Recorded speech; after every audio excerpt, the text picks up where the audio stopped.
welcome or welcome back.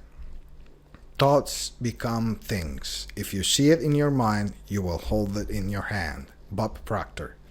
How many times have we heard this phrase? How many times have we been told that everything we experience comes from our mind? How many times have we believed in it, especially when we live in unpleasant situations?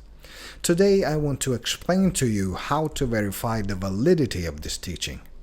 But first I'll explain how it works, what actually happens and why. I have already talked about it in the past, and I will do it again in the future because it's important, I would say fundamental, for every person's life. The mechanism is very simple, so simple that it seems impossible. Do you remember the concept of steps? It starts with a thought, which becomes an intention, which feeds an emotions, which drives to actions, which leads to the result. The first and most important thing is the starting thought, but we know that a simple thought is not enough to move the necessary energy. Something more intense and recurring is needed, a desire. This creates the intention of satisfying it, and wanting to materialize leads us to formulate detailed and precise goals. All this planning and moving creativity provokes emotions in us, which will have a double function, create a vibrational correspondence with the law of attraction, and guide us in the choices to be made. When they are positive, we follow, and when they are negative, we analyze to understand if it's fear or wrong way, in which case we avoid that particular thing. What exactly do these emotions suggest to us?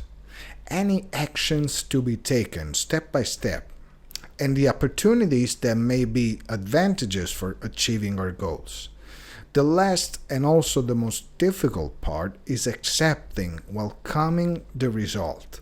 Although often we do not even realize that we have reached that goal, if not by chance, just as often we do not reach it because we are unable to accept it, welcome it, and even recognize it. This is in short the how and the why. But how can this be verified in our personal experience? This too is as simple as it is unlikely. Going backwards, like a regressive hypnosis session, but without having to consult a specialist. So the first step is to identify a success in your life. It doesn't have to be big or important, but there has to be a vivid memory for the verification to work.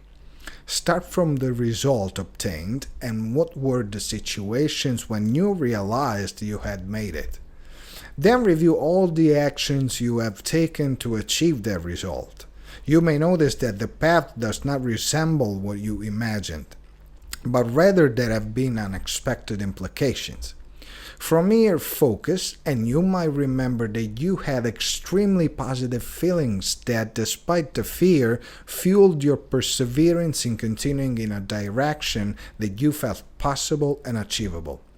We could already stop here, but let's go to the beginning, that is to what moved these emotions, a strong, incessant desire.